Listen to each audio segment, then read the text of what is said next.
Good day, I'm Stephanie Ramos from BIT 240. Today I will demonstrate how to brew coffee using the French press and V60 methods. Step 1. Remove the flanger and closely inspect that no old coffee oils or fines are present on the flanger pieces, the lids and cylinder, and be sure to revolve before brewing. And next step, brewing and preheating the French press.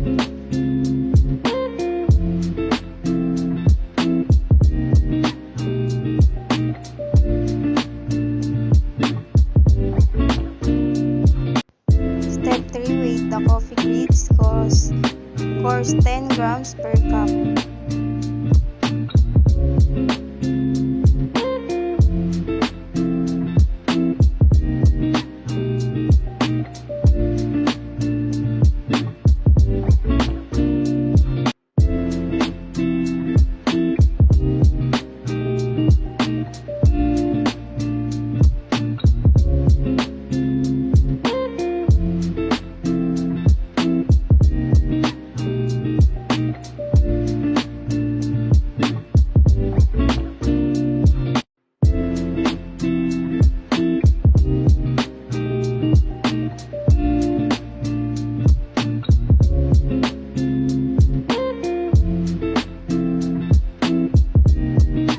Step 5. Pour out the preheating water and place the French press into the scale and tare to 0.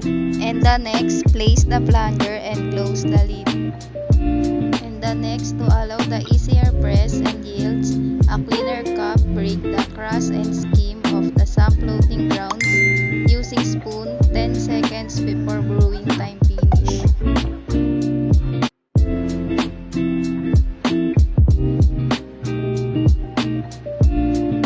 And the last step, place the flanger on the top and slowly press down.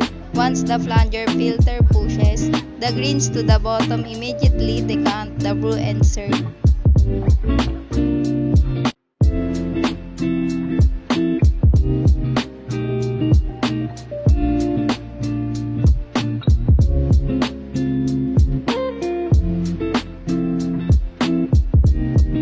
For V60, step 1, take a filter and set in the V60 rinse thoroughly with hot water to ensure that there will be no papery taste resides in the brew.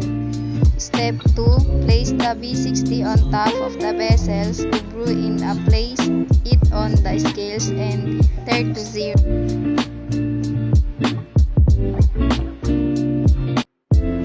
Step 2, place the V60 on the top of the vessels to brew in a place heat on the scales, then tare to 0.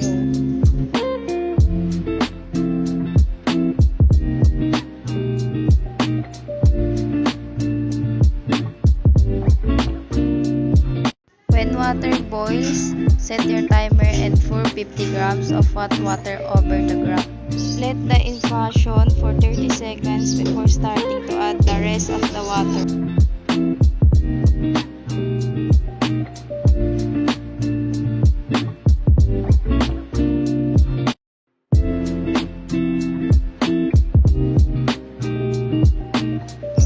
Add the coffee and around 700 to 100 grams at the time until the scale reads 180 grams. The water stream should be slow enough to fall straight down.